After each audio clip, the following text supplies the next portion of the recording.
Hey Dave, how are we going? What we're seeing here for our next few sessions, now that we've had a bit of a break here from the holidays, is we're going to see progression on some of the skills that we learned in the first few sessions and how we're going to develop them into more dynamic and more complex planes of motion. Now, what we're also going to introduce here in this next way of programming is a little more shoulder-focused work. So we're working around those bursitis. We're going to be doing some corrective exercises, and then we're also going to be putting them under a little bit of load and really just testing the waters to see how you're going to react to these movements, okay? So in this session here, our key focus today is going to be looking at overhead pressing, and we're going to be looking at overhead pressing with a little bit of endurance, so mixing it around with some of our shoulder taps and our sit-ups that we've seen in our last progressions, but our last sessions. But this session here specifically, we're going to be looking at doing some dumbbell overhead press, either with 2 dumbbells or 1 dumbbell.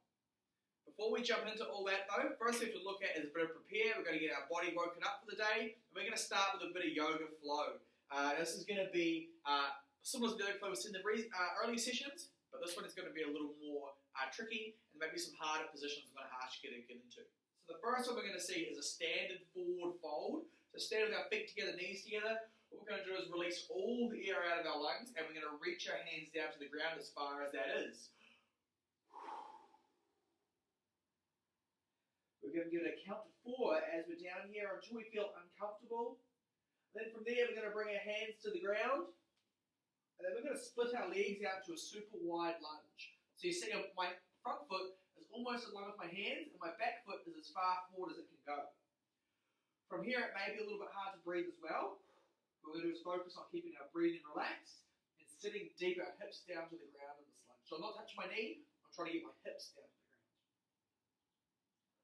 Give it a few seconds, then we're going to switch sides. Same thing, foot is up here with my hands are flat on the ground, pushing my hips down to the earth. From here, I'm now going to tuck both my feet back behind me. I'm going to sit down on my knees. Now I can use my hand support here if I need to, but what I'm going to try to do is sit my butt back to my heels. So I'm shifting my body back, my toes are pointed at the wall behind me, and I move my weight back here. Now if this feels really good and easy, I can take my hands away, bring myself to a seated position. If this feels really good, I can bring myself even leaning back. What we want to do is find a position where we're getting uncomfortable, and we're going to live there for about 10 seconds. Okay, from here, we're going to walk ourselves back forward, get our hands in front of us again. We're going to dig our toes into the ground, and then we're going to stick our hips as high as we can to the ceiling and try to get our heels to touch the ground, which will look like this. Toes dug in, heels down, hips up, tuck the head through the shoulders and breathe. Again, this is a funny one to breathe through, but this is what we're going to practice breathing in. And then from here, we can walk ourselves up to standing. Okay. I'll go through the flow again real quick. What we want to have is about 4 to 5 times through. So remember, it starts with a forward fold. Comes to the step back. Comes to a step back on the other side. Seated on our knees, leaning on back. And the final position is that downward dog. So heels down to the ground, hips up to the ceiling, head tucked between our shoulders. Okay. That's going to be our flow. As we go through that, we should be feeling relaxed. We also should feel some big range of motion from our shoulders coming into the overhead position, and some big range of motion in our hips and how they work in all these circles. Okay, for our warm-up today though, we're going to be looking at some specific shoulder pressing movements. The first one we're going to look at is going to be our Superman press. This is really similar to what we did in the last session. Let me get out a light stick. So this could be done with 2 cans of beans. This could be done with a light stick, and I emphasize how light this needs to be because you don't need a lot of weight in a Superman press. So, we're laying down on the ground. What we're going to be doing is finding our arch position, so we're looking up across the room. We're going to bring our either 2 cans into our shoulders or bring our stick into our shoulders.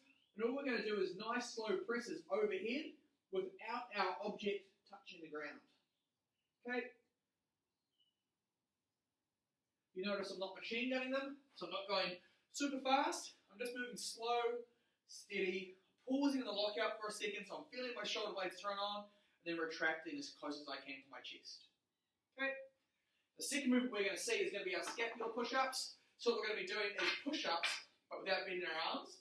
So it's going to feel like this with our shoulders, so we're sucking them back and pushing them forward, but we're going to be up in a push-up position. Now this could be done in a plank. My arms are not bending, I'm just moving the shoulder blades. Could be done with a bit of a knee support, or it could even be done up against a wall, pushing and retracting against a wall. Okay?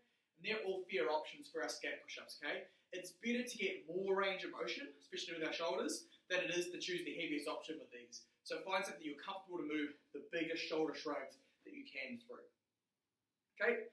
The next thing we're going to look at is going to be our skaters positions. And this here could be done on a back of a chair, could be done on a bench, could be done on a garage door, like I am now. I'm going to be facing away, so I'll talk a little bit so you can still hear me. What we're going to be doing is putting one hand high on a support.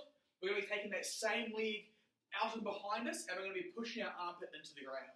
So let me show you how it looks here. My right hand is going on the door. My right leg is doing a skater position behind me. And now I'm pushing this armpit down to the ground and looking underneath it. Okay, I'm going to give it 30 seconds on each side. Make sure I get a big stretch there in the shoulders. And the last one we're going to see is our outies. And these are these funny lying down ones. So remember, a small stick, can of beans, bottle of water, these are all great. What we're going to do is lay down on the ground. We're going to build up our inside. A towel is a good idea here if we're not happy to have our elbow supported there on our hip. And all we're going to do is roll through this motion here with our small weight. So keeping our elbow in place, rotating our arm up and out, and then controlling back down. Rotating up and out, and controlling back down. These guys here are a small range of motion, super light, but you'll feel as the volume starts to pick up on them, the harder they will get. Okay, as we roll through this, we should finish, and we should be thinking, boy howdy, my shoulders feel awake, and they feel warm, and I'm ready for a good session of practicing my pressing movements. Alright, so when I come back, what we're going to be looking at is just some pressing mechanics, and then we're going to jump into our workout.